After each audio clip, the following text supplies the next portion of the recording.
Austrian Airlines is synonymous with great dining, from fine cuisine on triangular plates to artisan coffee crafted on board. Join me for a journey from Newark to Vienna on a 767 with Austrian Airlines. Hello, jet setters. I'm Jeb Brooks from greenergrass.com, and right now I'm in Newark, but I'm headed to Vienna. I'm flying with Austrian. My first time on that Star Alliance carrier. I can't wait to check it out. Tonight's flight will take 7 hours and 46 minutes to cover 4,253 miles. We'll climb as high as 37,000 feet. I flew into Terminal A from my home airport in Greensboro, North Carolina. The flight to Vienna is out of B, but I've come to Terminal C because thanks to that business class ticket I have with Austrian, I can get into the Polaris lounge. Let's check it out. Moving between these terminals is fairly easy thanks to regular shuttle buses moving between them. Polaris lounges are United's most premium spaces on the ground, and getting in requires an international business class ticket on a Star Alliance carrier, which is exactly what I had, and it was worth it. It was well past lunchtime, and I was starving, so my first stop was the dining room. This full-service restaurant inside the lounge includes a robust menu, all of which comes at no extra charge, although you will want to leave a tip.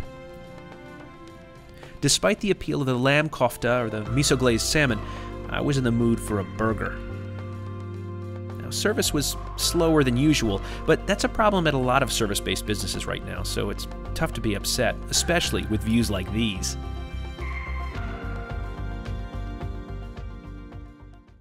Better burger than the In-N-Out in Los Angeles? Similar view. My burger finally arrived. It was accompanied by precisely 3 carefully laid out French fries. And although it would have had bacon and an egg just a couple of years ago, it was still delicious. After lunch, I explored some more. The space is massive with tons of seating laid out in different areas. Some for lounging, others for working. There are even nap rooms and showers. In addition to the full-service dining room, there's a huge buffet.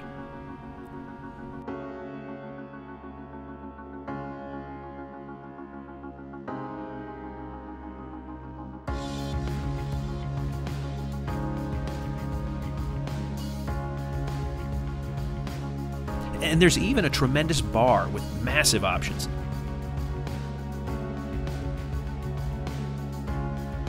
Regardless of where you choose to sit, you'll find plugs. I still needed to upload last week's Aer Lingus video, so the incredibly fast Wi-Fi here was extremely valuable to me. In general, these lounges are still some of the best in the United States, if not the best. Now, it's not quite what it was when we first visited in 2019, but then again, what lounge really is as good as it was in 2019? Again, the United Polaris Lounge is in Terminal C, and unfortunately, Austrian uses Terminal B, so I needed to hop into a shuttle bus to make my connection. So I left the lounge about 20 minutes before our scheduled boarding time, earlier than I otherwise would have if we were boarding the same terminal.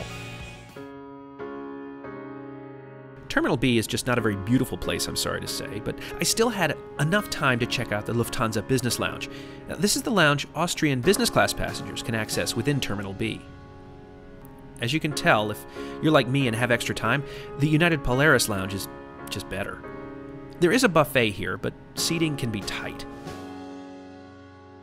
There's a Senator Lounge as well, available to premium flyers, including Star Alliance Gold Card holders. In general, if you have the time, make your way over to the Polaris Lounge. It's heads and shoulders above this one. But speaking of time, boarding was about to begin. And the boarding area was crowded, not because our flight was particularly full, it wasn't, but because of the poor design of this terminal. My first glimpse of the Boeing 767 that would take us across the Atlantic came after I scanned my boarding card and was on my way to my seat, 5K.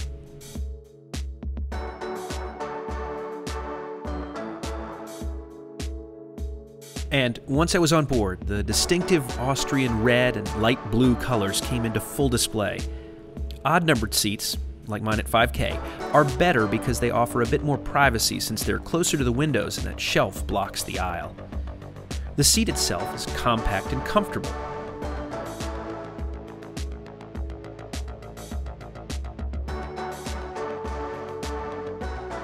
Middle seats are, of course, better for couples who prefer seeing each other over looking at whatever's happening outside the window. Austrian's long-haul fleet includes 767s like this one, as well as 777s. Now, the 777s have staggered seating in business class, which means not everyone gets aisle access. So for those of you interested in easy access to the aisle, an Austrian Airlines travel hack is to seek out their 767s. Back on board, you'll find a pillow and blanket. There's an adjustable reading light, headphone jack, USB charge point, and a universal socket here. There's a remote control for the in-flight entertainment in here, and you'll have seat adjustment buttons on this panel. It's a very reflective surface. Above, there are no air vents. There's plenty of footroom in front of you, and there's light-duty, soft storage here, here, and down here. There's also a coat hook. We were offered orange juice, apple juice, or water before we departed. If you want, you can use these headphones during the flight too.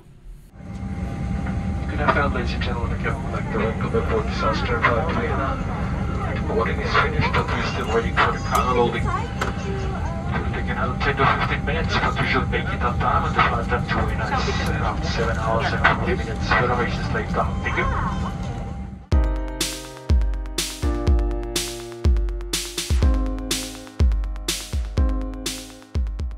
As we pushed back, there was just so much going on at this incredible airport. A highlight, of course, was this Lufthansa 747-8, the 1500th 747 delivered, boarding up for its trip to Frankfurt. But that wasn't all. There was just so much action on this early spring evening. I can't believe how incredibly fortunate I am to experience flights like this. My dream has always been to travel and experience airlines from around the world. I can't believe it's happening, and I thank each and every one of you for watching videos like this and making it possible. And please don't ever mistake my criticisms of an experience for complaints. I'm not complaining. I'm merely trying to help you decide whether these are airlines you might like to try. Again, this is my first time on Austrian. As I said, I absolutely love flying new-to-me airlines. What's the next new-to-you airline you want to fly? Let me know in the comments below. We took our place in line, and I noticed the amenity kit. It was in a reusable cloth bag and included the basics you'd expect on an overnight transatlantic trip. Thanks to the focused, hard-working Newark air traffic controllers, we were on our way in no time, which meant we could enjoy spectacular views of the Manhattan skyline. In fact, some of the best I've ever seen.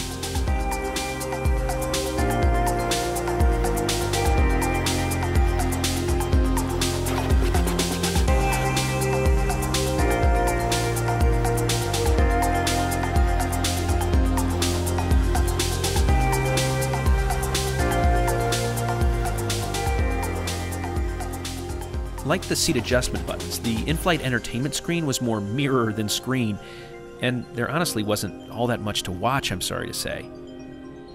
The map feature provided useful information throughout the journey.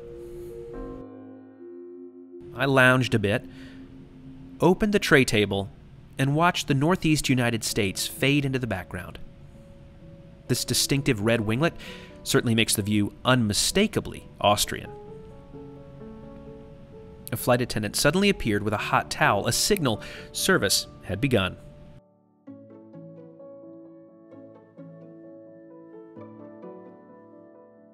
I ordered a glass of the Zweiglet, Austria's most important red wine, at least according to the menu.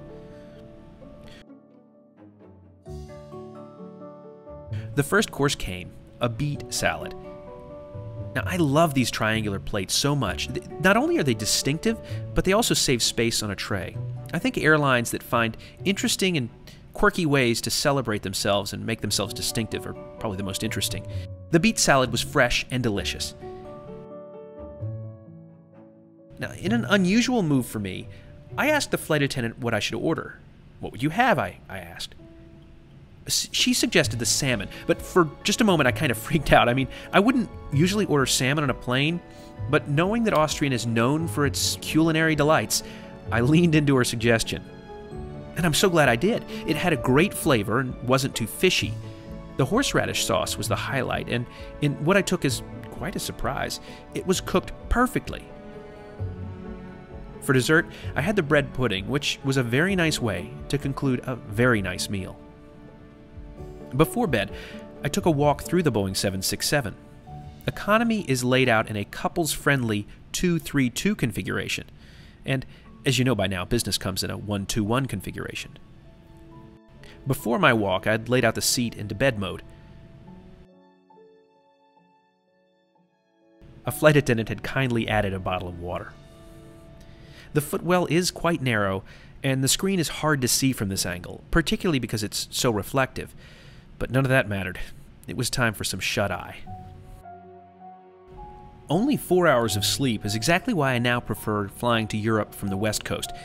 These flights are just too short to enjoy a solid night of rest. But a hot towel, orange juice, and water helped start the day. Austrian is famous for their coffee, so I ordered the Kleiner oder Grosser Brauner, and that, along with a huge omelet, appeared about an hour before landing. Breakfast was good, but the coffee was fantastic. It's hard to believe they can make this on a plane. This is the best cup of coffee I've had in the air ever. That includes Qantas. Morning from the flight deck. Once again, you can Lufthansa now descends to Vienna. I would like to say goodbye to official president. Successful stay in Vienna with safe trip. Well, that's all. Thank you. The start of our approach means it's time for the unscientific JebScore. We'll rate the lounge, the seat, the food, the in-flight entertainment, and service, each out of 5 stars. First, the lounge. Well, I'm sorry if you only have time to check out the Lufthansa lounge. Even though the Polaris lounge is not exactly what it once was, these are still the best lounges in the United States. In fact, I'd even book an extra long layover to enjoy all of the amenities there. It's 5 stars. Second, the seat. It's narrow and lacks the storage you'll find on competitive business class seats. That said, if you score an odd-numbered seat like mine, you'll have additional privacy, and the fact that each seat on the 767 has direct aisle access is worth a lot. This is a 4-star seat. The food was tasty, and I'm so glad I followed the flight attendant's advice and tried something new. This was great business class food, and that was one of the most significant second meals I've had on any transatlantic flight ever. And the coffee, I mean, that was so good. I enjoyed everything presented, 5 stars here. The in-flight entertainment was disappointing, and that's not something I've said in a while. It was just so reflective. I felt like I was either looking in a mirror or watching one of my YouTube videos with too much FaceTime for me. Unfortunately, the selections were a bit lacking too. This is worth 2 stars. Finally, the service. My interactions with the crew were incredibly warm. They were excited to present their service, especially when I expressed an interest in the uniquely Austrian elements like the wine and the coffee. Everyone was happy to be on board and interact with each passenger. 5 stars here. So that leaves Austrian Airlines 767 service from Newark to Vienna with 21 out of a possible 25 stars. Between now and the next time, see you in the sky.